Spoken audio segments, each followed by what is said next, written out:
नमस्कार। देश में बढ़ती जनसंख्या को लेकर केंद्र सरकार चिंतित है। इस पर विचार करने के लिए मोदी सरकार ने एक कमेटी बनाने का फैसला किया है। लोकसभा में अंतरिम बजट पेश करने के दौरान ये ऐलान किया गया था। बनाई जाने वाली ये कमेटी देखेगी कि आबादी बढ़ने के साथ डेमोग्राफी में किस तरह का बदलाव आ रहा है, खासकर सीमावर्ती इलाकों में।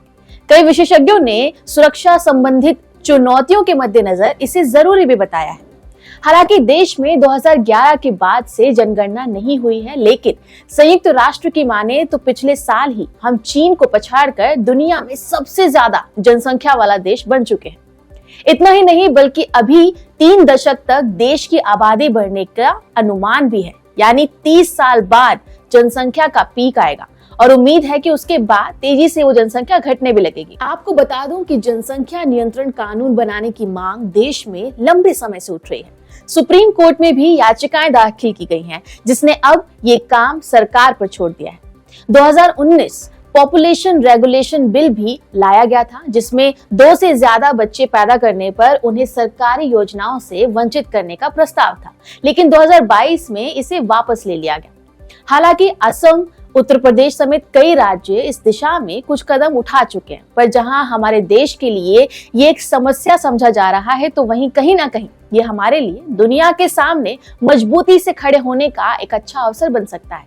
क्योंकि जहां एक तरफ हमारे यहाँ जनसंख्या नियंत्रण की बातें हो रही हैं, तो वहीं हमारा पड़ोसी देश चीन आबादी बढ़ाने की कोशिश में लगा है।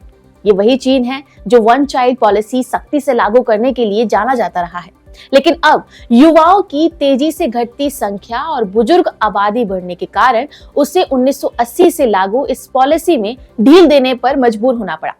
पिछले कई सालों से वे अपने नागरिकों को परिवार बढ़ाने के लिए प्रोत्साहित कर रहा है, लेकिन बेरोजगारी और बढ़ते खर्च के कारण वहां लोग बच्चे पैदा ही नहीं करना चाहते। इसलिए लगातार दूसरे साल चीन की जनसंख्या वृद्धि दर में बड़ी गिरावट दर्ज की गई है। एक्सपर्ट का मानना है कि साल दर साल घटती बर्थ रेट उसके इकोनॉमिक डेवलपमेंट के लिए खतरा साबित हो सकती है। आबादी घटने का प्रोसेस जारी रहा तो देश जल्द ही बूढ़ा हो जाएगा और काम करने वाले लोगों की बेहद कमी हो जाएगी।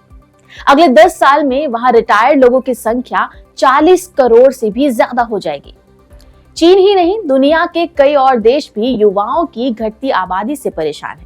युवाओं की घटती संख्या यानी वर्कफोर्स का कम हो जाना, यही वजह है कि जर्मनी समेत कई यूरोपीय देशों के साथ ही कनाडा और जापान अपने दरवाजे प्रवासियों के लिए खोल रहे हैं। यहाँ मजबूत इंफ्रास्ट्रक्चर मौजूद है, लेकिन काम करने वाले लोगों की बेहद कमी है। इससे उनकी अर्थव्यवस्था पर काफी असर पड़ रहा है। जापान का हाल तो सबसे खराब है। यहाँ आबादी तेजी से घट रही है और बुजुर्गों की संख्या बढ़ रही है। यहाँ हर 10 में से 1 या इससे ज्यादा लोग 80 साल से भी ज्यादा उम्र के हैं। निर्माण कार्य में जुटे लगभग 1/3 लोग 55 या इससे ज्यादा उम्र के हैं।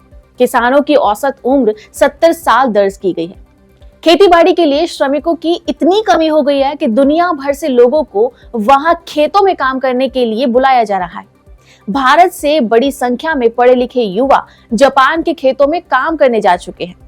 इन सब के बीच भारत आज दुनिया की सबसे अधिक युवा आबादी वाला देश बन चुका है और यही विशाल वर्कफोर्स हमारा सबसे बड़ा प्लस पॉइंट है।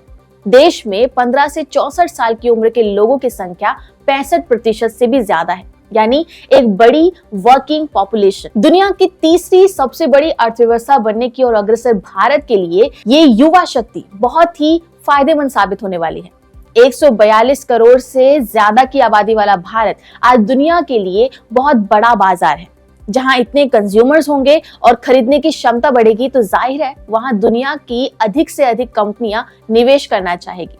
इसके लिए भारत सरकार जनसंख्या को बढ़ाने से रोकने की जगह उनकी चुनौतियों को कम करने पर ज्यादा फोकस करने वाली है। ऐसे में तेजी से बूढ़ी होती दुनिया में युवा भारत एक नई उड़ान भर सकेगा। आपका इस पे क्या कहना है, हमें कमेंट करके जरूर बताएं। नमस्कार।